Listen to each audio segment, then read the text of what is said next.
If you want to be more efficient and effective while experiencing more inner peace, then working on the core of your issues instead of putting on a Band-Aid is vital. Welcome to LifePix University podcast. I'm your host, Esty Rapport, and here to help you improve your 28 cognitive functions, the 28 things that make up thinking. In each episode, we'll discuss a real-life challenge, why you might be struggling with it, and give you practical strategies so all areas of your life will improve.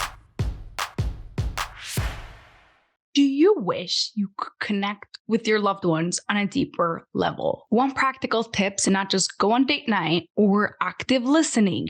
This is coming up next on the LifePix University podcast, episode 386.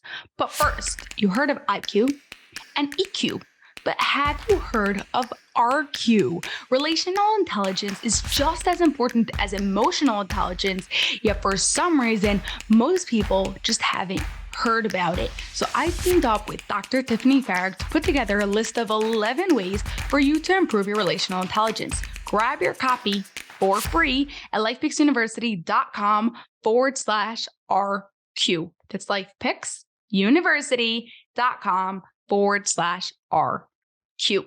For today's real life challenge, imagine you have fallen out of sync with your husband. You're not especially fighting, but you don't have that deep connection that you want.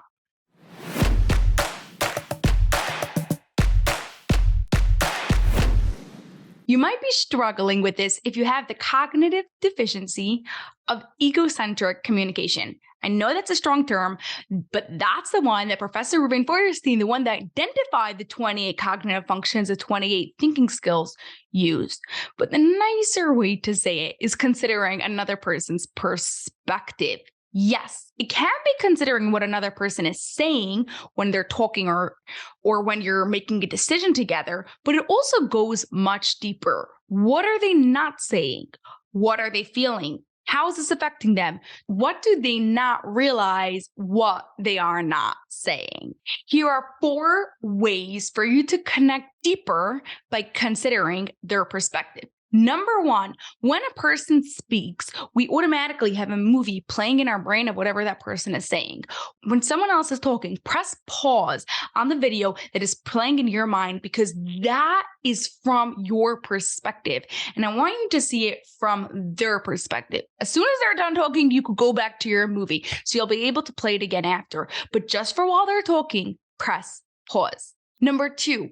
Ask specific questions. If you listen to episode 354, you know I'm a massive fan of mediation. Mediation is a process of asking questions to help someone get to the right answer or help them come to a conclusion themselves. If your loved one comes to you for advice, instead of telling them what you want or what you think is best for them, ask them questions to help them understand themselves better and come to the conclusion themselves.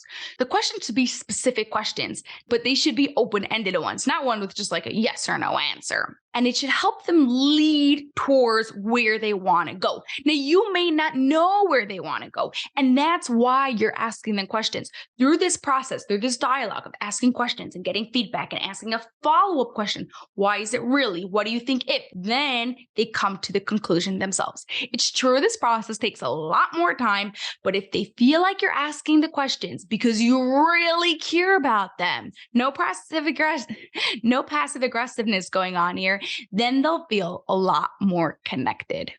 Number 3, wait for our response. We live in a fast-paced world where people don't have patience. A great way to connect with someone, see their perspective, and feel loved is to wait patiently while they express what they want to say. And did you know that when a person gets full undivided attention, it releases oxytocin to the brain? And we all want more oxytocin.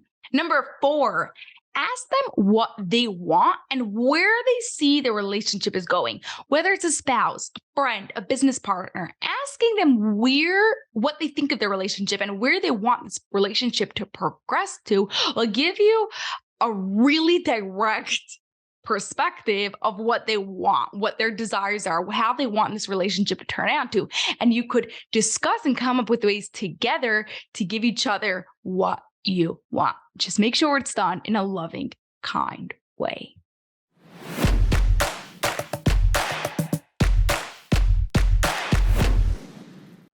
Today, we discuss how to connect with your loved ones can come from a cognitive function of considering another perspective. Your challenge this week is to get better at this cognitive function by doing one of the 4 things we spoke about. When they're talking, play their movie, not yours. Ask specific questions. 3, wait for a response. And 4, ask them where they see this relationship going and what they desire. Have an awesome rest of your day, and I'll see you next week. That's all for this episode of the LifePix University podcast. If you enjoyed it, please share it with 2 of your family and friends so they too can gain from it, and you'll be helping us reach our goal of 1 million downloads by the end of 2025. Have an awesome rest of your day and grow those dendrites.